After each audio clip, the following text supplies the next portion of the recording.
Здравствуйте, на телеканале «Новый век» программа «Вызов 112». В студии Сергей Хайдаров. И сегодня мы расскажем о кровавой бойне в одном из домов на проспекте Ибрагимова. Ничего не видел. Я ничего не видел. Пойдем. Покажем, как один посетитель кафе лопатой избил другого. Кто и зачем крал домофоны из казанских подъездов? По видеозаписям полицейские идентифицировали предполагаемого злоумышленника и установили его личность. А также привлек внимание спецслужб вместо примирения со своей женой. Я раскаиваюсь, извините меня, пожалуйста. Все это и не только прямо сейчас. Весь подъезд в крови, на лестнице сидит сильно избитый, истекающий кровью мужчина. Такое сообщение поступило в полицию в половине 9 вечера от жителей одного из домов на проспекте Ибрагимова. Прибывшие на место сотрудники правоохранительных органов выяснили, избитый и нападавший давно знали друг друга. А в этот вечер за несколько минут до звонка соседей мирно сидели на кухне одного из них и выпивали. Что было дальше, знает Нафиса Минязова. У меня отец больной там, я у отца. Супруга хозяина той самой квартиры, где все и произошло, рассказала, что примерно 5 часов назад ушла навестить своего больного отца. Когда уходила, говорит, все было спокойно. Даже припоминает, что пару часов назад звонила и спрашивала мужа, как дела. Он сказал, что все в порядке, и пожилая мама в соседней комнате чувствует себя хорошо. К слову, пенсионерка очень плохо видит и нуждается в постоянном уходе. Через некоторое время звонок от мужа и крики в трубку, что квартира в крови и дома полиция. Дальше, говорит, ничего не объяснял. Чуть позже стало ясно, как только женщина ушла в гости, к ее мужу пришел давний знакомый. К слову, оба были ранее судимы. Мужчины на кухне выпивали.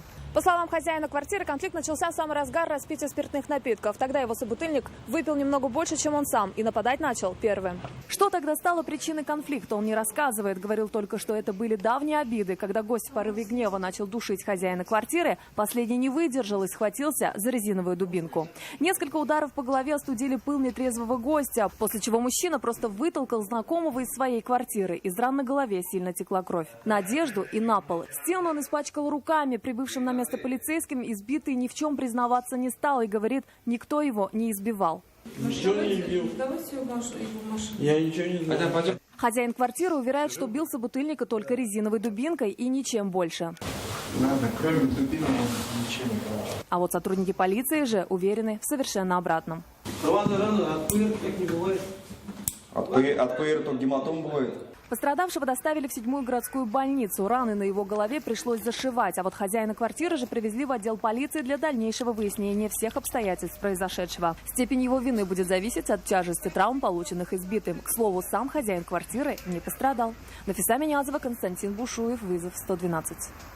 Скрылся из магазина с краденым. В полицию позвонили продавцы одного из супермаркетов на улице Шамиля Усманова. В общую группу продавцов этой сети магазинов их коллеги скинули фотографию мужчины, которого задержали в магазине на улице Декабристов. Оттуда он попытался пронести продукты мимо кассы. Но мимо охраны он пройти не смог, был задержан. Полицию просил не вызывать и заплатил за все, что взял в 7-кратном размере. После чего был отпущен, о чем пожалели продавцы торговой точки на улице Шамиля Усманова.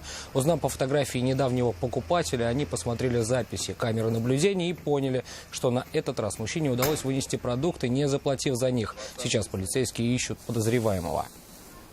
Подошел к двери подъезда, забрал домофон, после чего скрылся с места происшествия. И так 4 раза. Полицейские Казани задержали подозреваемого в краже домофонных устройств из казанских подъездов. С заявлением в отдел обратились представители одной из управляющих компаний, сообщившие о столь странной пропаже. Анна Городнова продолжит. Раскрыть предполагаемого злоумышленника полицейские смогли благодаря камерам видеонаблюдения. Немалую роль в его поимке сыграли и показания свидетелей преступления. 33-летний мужчина был задержан 8 сентября возле одного из домов по улице Карбышева. В ходе обыска по месту его жительства было изъято все похищенное имущество. В доме у задержанного нашли домофоны, которые он умудрился похитить с дверей 4 подъездов. Сумма материального ущерба составила 26 тысяч рублей. По данному факту стражи порядка возбудили уголовное дело по статье «Кража». Впрочем, этим дело не ограничилось. Подозреваемый успел совершить еще одну кражу. При проведении мероприятий, направленных на сбор и закрепление доказательной базы по уголовному делу, полицейские установили причастность задержанного еще к одному аналогичному преступлению, совершенному в ночь с 5 на 6 сентября. Уголовные дела объединили в одно производство и направили на рассмотрение в мировой суд Приволжского района. Анна Городнова, Айрат Назипов, «Вызов 112».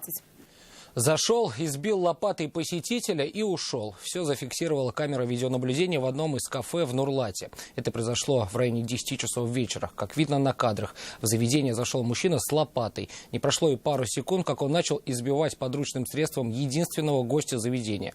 Попал по голове, туловищу и бедру. Также он нанес удар острием лопаты в область груди. Помимо пострадавшего в кафе находилась и продавщица. Налетчик побежал с лопатой на женщину, однако ей удалось спрятаться в подсобке. После произошедшего нападавший скрылся с места происшествия. Его задержали прибывшие по месту жительства сотрудники Росгвардии и доставили в отделение полиции для выяснения обстоятельств произошедшего. По одной из версий, мужчина психически нездоров. Причиной серьезной пробки на улице Аделя Кутуя сегодня днем стали две Kia Ceed. Машины, едущие в одном направлении на некотором друг от друга расстоянии, столкнулись. Причем водители сами толком не поняли как. Айрат Назипов попытался разобраться. Я здесь принял левее, он решил меня обогнать. Водитель одного из автомобилей Kia ехал по улице Адель Кутуя и планировал повернуть налево. Заранее включил поворотник. Но выполнить желаемый маневр ему не дал автомобилист, едущий следом. Ну не местный я, мне сначала не сказал перестраиваться, я начал перестраиваться. Вот. А он решил, видно, объехать нас. По рассказам мужчины, водитель темный Kia Ceed именно в этот момент стал обгонять его с левой стороны. Второй участник аварии рассказал свою версию произошедшего. Он там начал разворачиваться просто резко и все. И вот в итоге удар. Я, чтобы не сбежать ему, чтобы не въехать, начал левее брать. И все равно, видишь, у нас тут, походу, обоюдка получится. Ему налево надо было. Он просто не должен был здесь развернулся там. В результате происшествия никто не пострадал. Оба автомобилиста остались дожидаться на месте сотрудников ГИБДД. Айрат Назипов, Ильшат Мухаметов, вызов 112. Заброшенный одноэтажный дом сгорел сегодня днем на улице Котовского. По предварительной версии, пожарных вызвали слишком поздно, вследствие чего к их приезду деревянная постройка уже вовсю полыхала огнем. Более того, пламя было таким сильным, что вскоре оно перекинулось на соседнее жилое двухэтажное здание. К моменту тушения пожара пострадал балкон и кровля помещения. Помощь медиков никому не потребовалась. В Альметьевском районе под колеса автомобиля попал лось. По предварительной версии, автоледи за рулем Hyundai Solaris превысила скорость, вследствие чего не смогла избежать наезда на животное. Сахатой выбежала на проезжую часть справа от машины. В результате аварии иномарка съехала в кювет. 25-летняя девушка, управлявшая автомобилем, была госпитализирована в нейрохирургическое отделение. Хотел привлечь внимание жены, а получилось только экстренных служб, полиции, а затем и судьи. Нижнекамский городской суд рассмотрел дело о телефонном терроризме. Мужчина угрожал взорвать жилой дом. На заседании рассказал, почему на это пошел и насколько серьезны были его угрозы. Матвей Опросин выслушал историю подсудимого. Я не в трезвом состоянии. Вины не отрицает. Говорит, хотел привлечь внимание жены. Были проблемы в личной жизни. Под действием алкоголя придумал как. Машина целенаправленно сделал ложное сообщение о том, что подожжет и взорвет дом. В ходе проведения первоначальных следственных действий и оперативно-розыскных мероприятий информация об угрозе взрыва и поджога не подтвердились. Не угрожать, не взрывать ничего не собирался. Говорит, вообще человек мирный. Это подтверждает и характеристика. Ранее он не судим, уголовной административной ответственности никогда не привлекался. В поле зрения правоохранительных органов он попал впервые. На учете в наркологическом диспансере, психоневрологическом диспансере он не состоит. По месту жительства от соседей участковым полномочий характеризуется с положительной стороны. Больше такого не повторится, я не буду так себя вести.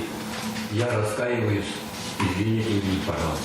Дело попросило рассматривать в особом порядке и строго не судить. Максимальное наказание по данной статье – штраф 500 000, либо ограничение свободы на срок до 3 лет. Суд выбрал второе и назначил ему ограничение свободы сроком на 1 год. Матвей Опросин, Алсу Арсланова, Евгений Лызаев, вызов 112. Это все, о чем мы успели вам рассказать. Обо всех происшествиях вы можете сообщать нам по телефону 570 50 50 или на мобильный 8 98 69 112 112. Это можно сделать и в наших группах в социальных сетях. Туда же можно присылать и снятое вами видео. В студии был Сергей Хайдаров. До встречи. И не бросайте вызов судьбе. Вдруг она его примет.